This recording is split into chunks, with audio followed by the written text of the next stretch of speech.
All right, great. All right, well, thanks, Walter. Thanks for being a participant in Liberty Speaks too. Now, before really getting into the questions, I have a surprise question I want to ask you, and I can take it out here if it's not suitable, but I think you will enjoy it.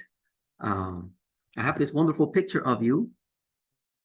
Let me share my screen here. Can you see that? Oh yeah, that's me. Excellent, excellent. I was a little younger then. Right. Can you tell us a little bit about this? Had you already met Murray Rothbard? Had you already been like a libertarian? What year was this? Do you know? I do not know. I asked my friend that got me the picture, but she didn't get back to me.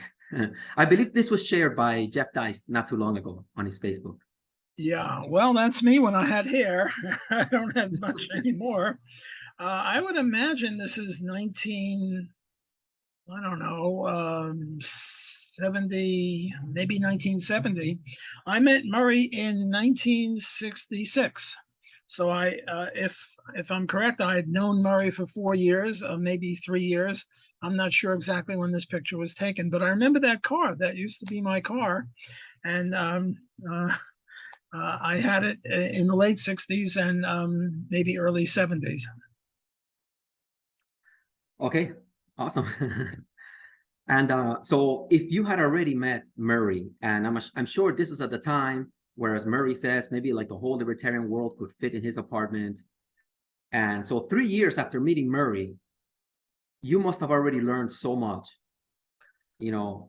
Well, Murray was amazing. He was the most influential person in my life, and I've learned a lot from him. A lot of Austrian economics, a lot of libertarian theory, a lot of how to interact with people, a lot of strategy to promote liberty. Those were the things that he emphasized in his life. Yeah, so quite likely you must have been like the coolest, most eligible bachelor, the hottest guy in like the whole country. So my question is, how many super hot, open-minded, Randian women were you dating at the time? Like 5 a week, more? Well, it's interesting that the libertarian movement is, I mean, if you go to a libertarian meeting of 100 people, 90 will be men. Okay. And 5 will be the wives or girlfriends of the men. There are very, very few women. Now, you mentioned Ayn Rand. She was certainly a libertarian. She didn't call herself a libertarian. She called herself an objectivist. But in terms of objective analysis of views, she was a libertarian. But there are very, very few libertarian women. There are several. And I don't want to name any because I'll forget others, but I could think of maybe 5 offhand. But there are very, very few women. I was married at the time that picture was taken, Oh. and my first wife was not a libertarian, and my second wife, who I've been with for 50 years, since 1970, 52 years. She's not a libertarian. My daughter is a woman. She's not a libertarian. Most of the women that I know are not libertarians. There are very few who are. Okay, cool. Now, can you, in your great book, Defending the Undefendable, it has like a commentary by Friedrich Hayek. And, sometimes my friends or some people will say, oh, well, Hayek was not that much of a radical. But if he's really praising your book, he was like a real radical. Well, when I saw that, I sent him a copy of the material. And when I saw that letter, I thought he was drunk. I mean, he was comparing me to Mises. And positively. I mean, that's ridiculous. Mises is, on Mount Olympus, and I'm at the bottom of Mount Olympus, looking up at Mises and Hayek and Murray Rothbard. I just follow them, and I try to apply what they've taught me and what they stood for. But that note that Hayek wrote, I was just flabbergasted and very, very grateful to him. On the other hand, it's interesting because I have criticized Hayek in several articles, his road to serfdom, and I felt like, biting the hand that feeds me. But right now, I'm a professor and I have students, and when they criticize me, I don't mind. I am happy that they criticize me, and if I'm wrong, I'll change my mind, and if I'm right, I'll try to correct them. So I envision that Hayek was like that too. He wouldn't mind being criticized. That is, being criticized constructively and in a friendly way, and not misinterpreting what he said. Because a lot of times libertarians, they criticize us. They criticize us for being Nazis or something Right. crazy. So that's not fun. If they criticize what we actually said, then I think I welcome that, and I think that Hayek welcomed my criticism, although I think some of it was written after he had passed away. But I like to think that the spirit of Hayek and the spirit of Mises and Rothbard and me too relish criticism. We learn from criticism. That is criticism that is reasonable in the sense that it criticized exactly what we said, not what we didn't say. That's just silly. Right. Now, another question just about the times and the people. There's one of my favorite pictures has you, Professor Lachman, and Hayek. Can you tell me a little bit about your interactions with Lachman, who is maybe not as well known, but is another great intellectual? Well, it's interesting. Walter Grinder, a friend of mine in those days, we bullied Israel Kirzner, um, friendly bullying. Okay. And what we bullied him into was inviting Ludwig Lachmann to a visiting professorship at NYU. Because at that time, in the early 70s, there were very, very few of us. And Ludwig Lachmann was an Austrian and libertarian. And we figured that if you had more, in addition to Israel Kirzner, we'd get the movement going. So Walter Grinder and I prevailed upon Israel Kirzner. I say bullied, but more like pestered, and we were good pests. And he did invite Ludwig Lachmann for several years at NYU, and he did promote liberty and increase our interactions with each other, because we now had another renowned professor in addition to Israel Kirzner. Uh, uh, Ludwig Lachmann was a good Austrian. He believed in, I don't know, the human action of Mises and the Austrian business cycle theory. We had some differences. Murray and I had some differences with him because he believed in a kaleidic universe. And I once bought him a toy, a child's kaleidoscope. Okay. You sort of look at it and it's like a kaleidoscope, and he got a kick out of that. He was a very important contributor to the Austrian movement, and his main contribution was through business cycle theory. He was a professor at South Africa, at Johannesburg, I think, and he stayed with us for 3 or 4 years. And I'm very happy that I played a small role in his amalgamating with us at NYU. Awesome. Thanks. Can you also tell us a bit about your interactions with Hayek? Well, I once played chess with Hayek, and my way of beating people is I say, "Look over there," and then I grab their queen. But I really shouldn't say that, because right now there's a scandal going on. Some grandmaster, a 19-year-old kid, is a grandmaster. I forget his name. He's accused of cheating. And, I probably shouldn't joke about that. I don't cheat at chess. I do have a rating, something like 1700, which shows that I know how the pieces move, but any grandmaster could, just steamroller me. So I once played chess with Hayek, and I have a picture of me playing chess with Hayek, and I'm very proud of that. Hayek made very important contributions to the Austrian business cycle theory. I think he wasn't as rabid a libertarian as he could have been. He compromised a little bit too much for my taste. But in terms of Austrian economics, it was great. He won the Nobel Prize in 1973, I think it was. And this put Austrianism on the map in a way that it never had been before. So he made a great contribution to Austrian economics. An interesting story is he was once proposed to be in the economics department of the University of Chicago. And my understanding, I'm giving you this hearsay, is that Milton Friedman and George Stigler blackballed Hayek for the economics department. They said he wasn't really an economist. And then a year or two later, he won the Nobel Prize in economics. So instead, Hayek was relegated to the Committee of Social Thought, which, you know, I'd be happy to be relegated in that direction. And he was able to give people PhDs, I think like Ron Hamoy and one or two others got PhDs from Hayek. So his contribution to Austrian economics and to libertarianism is monumental. All right, great. Thank you. All right, so now I'll ask you questions about the theme of Liberty Speaks. I mean, we owe so much of Western civilization. I mean, we're all Jews in a way, right? We are Christianity is a descendant of Judaism, so is Islam. And it's amazing how a lot of people are not even aware of that Islam, we're all worship the same God. And but obviously we have a lot of problems. We got the Israeli-Palestinian conflict. People are always falling for this Jewish conspiracy theorist. And then there's a reaction to that. It's just a big mess.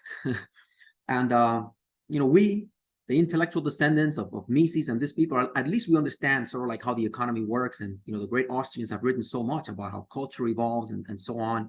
And, you know, I figured by picking your brain here, if someone can give us some great insights into all of these conflicts, you know, you'd be a great person to ask. So that's why I got you here.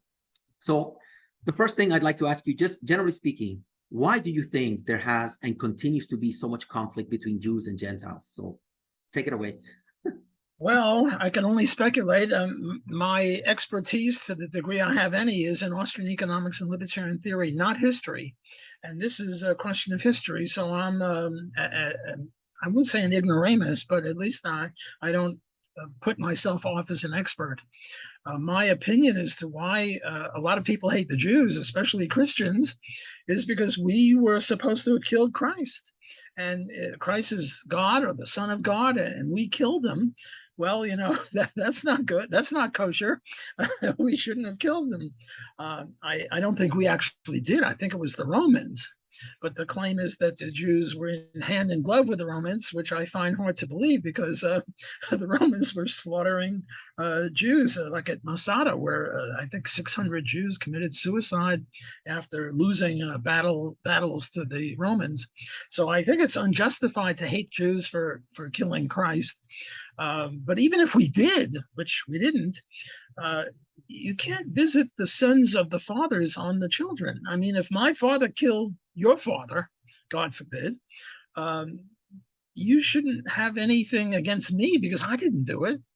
My father did it, but I didn't do it. The children are innocent of the crimes of their parents. I mean, if Hitler or Stalin had children, those children are not guilty of the mass murder of Hitler and Stalin.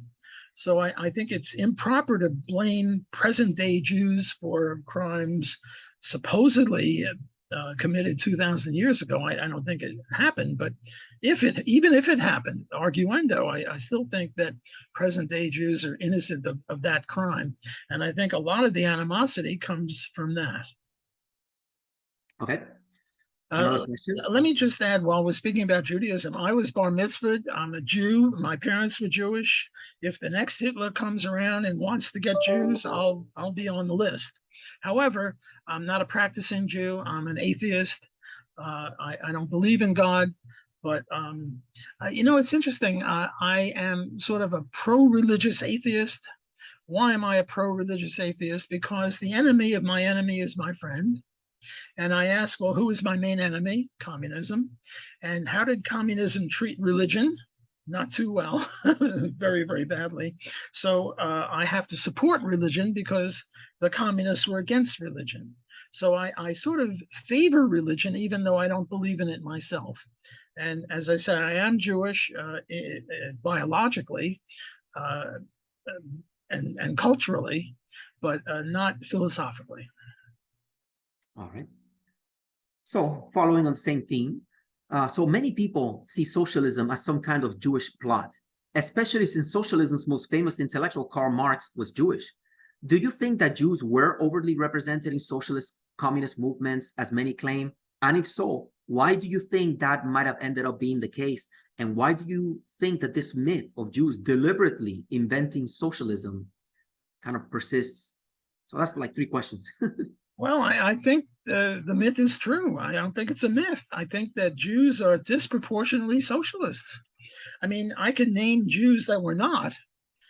Mises, Rothbard, Milton Friedman, David Gordon, myself. There are others. Hayek, I think, was partially Jewish.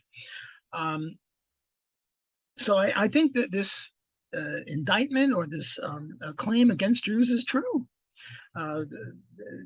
Jews are, I don't know, 2% of the population, and 95% of Jews vote for the Democratic Party.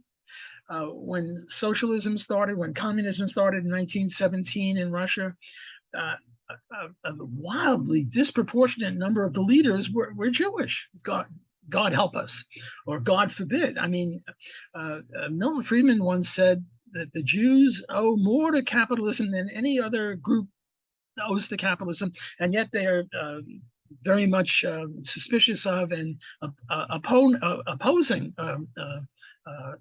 capitalism. And I think Milton Friedman was right. I think socialism, coercive socialism, I'm not talking about a voluntary kibbutz or a voluntary organization. There are two definitions of socialism. One is government owns all the means of production. Another is from each according to his ability, to each according to his need.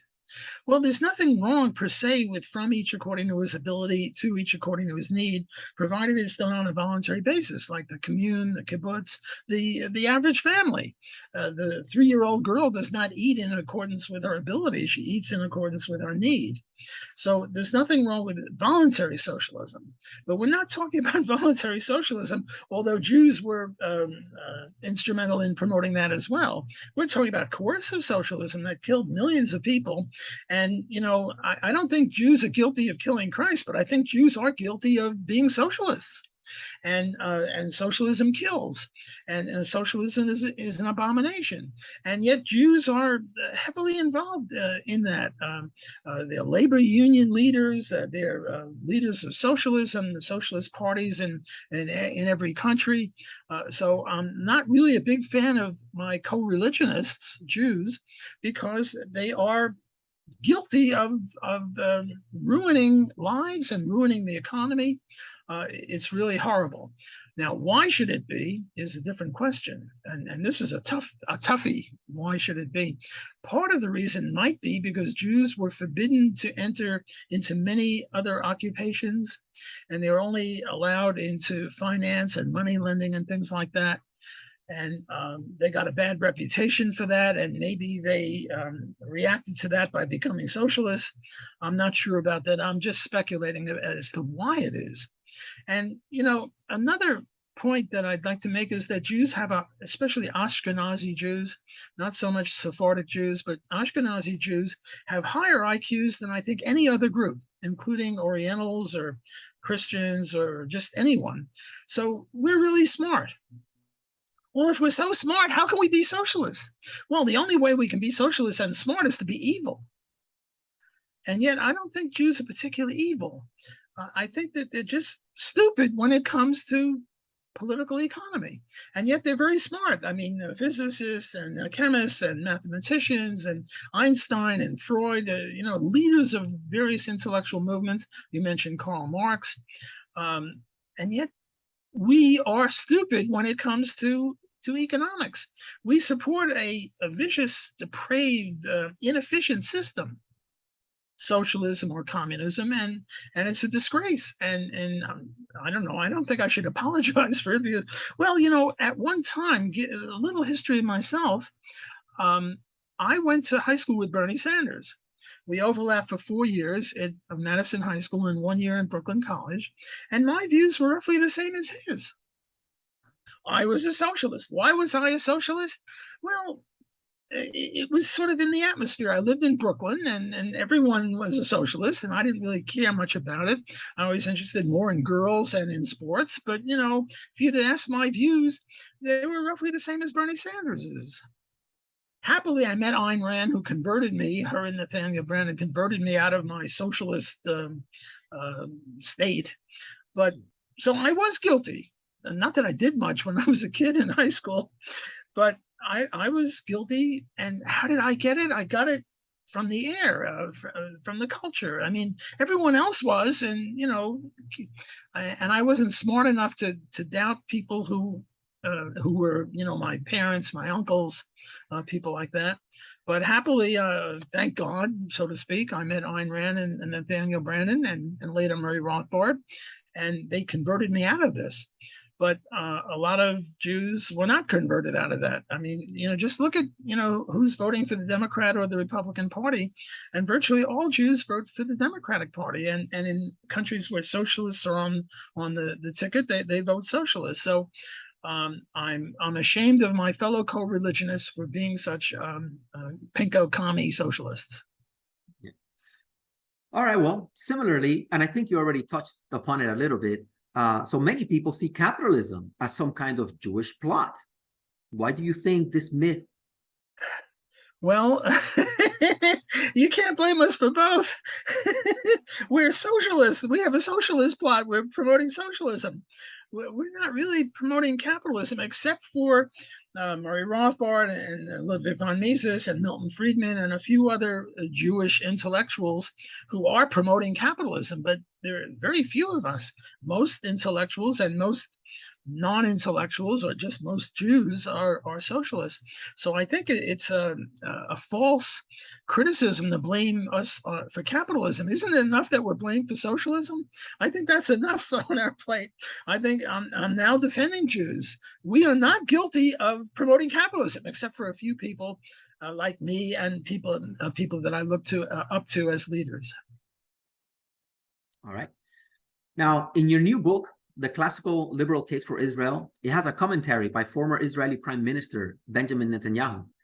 Now, I know he's a strong supporter of capitalism. I don't remember the quotes, but I know he said some great things about free markets and so on. And so now I'm just curious, have you been able to interact with this man? Because if somehow, you got to really influence him and make him a real Misesian Rothbardian, I mean, this could be spectacular. Is there any chance we're going to see a statue of Mises near the Knesset building or something along those lines? That could save my time. Yeah, you raised the issue of Israel. When Israel started, it was Histadrut, the labor union, and they were all socialists, true to form. But happily, they've reformed, and now you have the parties of Netanyahu that are very, very free market. Now, I haven't had any real influence on Netanyahu. Rather, my co-author and I wrote to him and said, "Here is our manuscript. Could you give us a blurb or a positive statement?"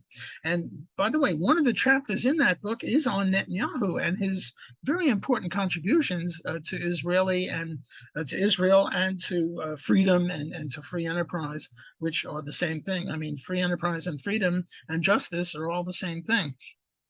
So I very much like to take credit for influencing Netanyahu. If anything, it's the other way around. He's influenced me more than I've influenced him, but he was very kind to give us a blurb, along with several other people, several famous people who gave us a blurb for the book. And the thesis of the book is that what we're trying to do is apply libertarianism to that problem. See, I have these eyeglasses, and these eyeglasses are libertarian eyeglasses, and I apply them to everything. I apply them to, I don't know, to slavery, to economics, to unemployment, to whatever comes up. And one of the things I and my co-author have applied it to is the Israeli situation. And a key element of libertarianism is homesteading. The way you get to own property is by homesteading it. And homesteading, along with the non-aggression principle, are the two main axioms of libertarianism. I mean, libertarianism just says it's a theory of what is just law. And it says just law adheres to the non-aggression principle. Nobody should grab without the permission of the other person, either the person or his property. So we would rule out theft and murder and rape and fraud and things like that. But in order to have full libertarianism, you also have to have a theory of property rights, because you're wearing a nice black shirt, and suppose I were to come over and grab your shirt. Am I violating the libertarian principles? Well, it all depends upon who's the owner of that shirt. If you stole that shirt from me yesterday, then I'm just repossessing the shirt. Whereas in actual fact, I never saw that shirt before. It's your shirt, so if I grabbed it, I'm a criminal. But you have to have a theory of property rights. And the libertarian theory of property rights is homesteading. You mix your labor with the land, and if you're the first person to do that, you're the proper owner of it. And then we get Robert Nozick, another Jewish intellectual, who said that any other legitimate title transfer also is compatible with libertarianism. So if I homestead land and I grow corn, and you domesticate a cow, you own the milk and I own the corn. But then we trade. We have barter. And now I own the corn even though I didn't produce it, or I own the milk even though I didn't produce it, and you own the corn even though you didn't produce it. So we can trace it back to homesteading and a legitimate title transfer, such as barter or gift or sale or anything like that, investment. So now we have to go back and see what's going on in Israel. And by the way, one of the chapters we have is a critique of Murray Rothbard. Now, I agree with Murray Rothbard in 99% of everything, but Israel is one of the areas where Murray and I diverge. Murray takes the view that pretty much the Palestinians were in the right and the Israelis were in the wrong. My co-author and I criticize Murray on this stance of his, and we say, who were the first people that homesteaded that area? And the answer is Jews. Yes, the Palestinians and the Arabs came later because the Jews had a better economy than they had. It's sort of similar to what happened in South Africa. The first people in South Africa were not black people. They were Dutch and British people, whites. And they moved to South Africa, and later the black people came in because they had a better economy than in the contiguous states. And now the black people outnumber the white people in South Africa. But it was similar in Israel. The Jews were there first. Well, I shouldn't say they were there first, because there were people there before them, Canaanites and a whole bunch of other people, but they're no longer around. So they don't count. I mean, if there were any descendants of them, they would have a good case for the property, but there aren't any of them around. It's just the Jews versus the Arabs or the Palestinians. And I think that we make a case in this book that it was the Jews who were there first, and therefore they are the proper owners of the contested lands. Okay. Now, are you aware of any writings regarding the Israeli-Palestinian conflict or Zionism by Mises? Because I'm not aware of. I was just curious. No, I think I've read everything that Mises wrote. Not that I remember everything that Mises wrote, but I think I've read everything that he wrote, and I don't remember. Now, my friend David Gordon, he is a genius, and he knows everything. He's got what kind of mind is it? A photographic memory, where anything you read, you can quote. When I first met him, he started saying, "You're Walter Block. You wrote this in 1992, and on page 3 you said this." People like that are very strange and gifted. He might know. He'd be a good person to ask that. But as far as I know, Mises never wrote about this issue. All right. Now, this is a difficult question. So if you were the world's dictator, and besides violating the non-aggression principle to put copies of Henry Hazlitt's Economics in One Lesson in every home, which I believe you are for, what would be your 3 to 5 minute elevator pitch or edicts to maybe solve this Israeli-Palestinian conflict? You know, what do you think? How we can? What's the easiest way, the most viral thing that we can maybe tell someone in 5 minutes as a framework? Well, there are two ways to solve this. One, there's an expression, might makes right. One way to solve questions like this is to have a war, and the loser loses and the winner wins. Israel is not likely to do that because they are very, what's the word, dependent upon world opinion. I mean, if there were an all, this expression, what is it, that if the Palestinians put down their arms, there'd be peace. If the Israelis put down their arms, there'd be no more Israel, because they would be inundated by vast numbers of people in the surrounding areas. One way to solve this is to have a war. They've had many wars, and Israel has won all the wars, but it's lost all the pieces. And by peace, I mean P-E-A-C-E, not P-I-E-C-E. They had what's that triangular area in between Egypt and The Sinai Desert? the Sinai Desert. They in one of the wars they won it, and they should have kept it because the Egyptians attacked the Israelis and there was a war and the Israelis should have kept it. But they were so dependent upon the U.S. and Eisenhower made them give it back. I don't know. I think so. One way to settle issues is with a war. And if there were a war where Israel wouldn't fight with both hands tied behind its back, Israel would pulverize the Arabs and that would be the end of the issue. That's one way to go. Another way to go is through money and bidding. Right now, if an Arab sells land to a Jew, they can be subject to the death penalty by the Arabs. They will not allow Arabs to sell land to Jews. On the other hand, it doesn't work the other way around. Well, one way to solve this would be bidding. What do they say? Ballots, not bullets. Dollars, not bullets. Bullets are the worst thing. Who wants war? War is the health of the state. War is a very bad thing. I certainly oppose wars. A better way to solve it would be ballots, and a better way to solve it, even better than that, would be bidding. BBB. Bidding. And if the Arabs would relax their view as to who can sell what to whom, probably the Jews are much richer. Well, I'm not 100% sure of that because there are a lot of rich Arabs too. But I think the Jews are more committed to that land than are the Arabs, say, in Saudi Arabia. I think the Jews would outbid the Palestinians for the land that is under dispute. So that's another way. A third way is to convert the Arabs to libertarianism.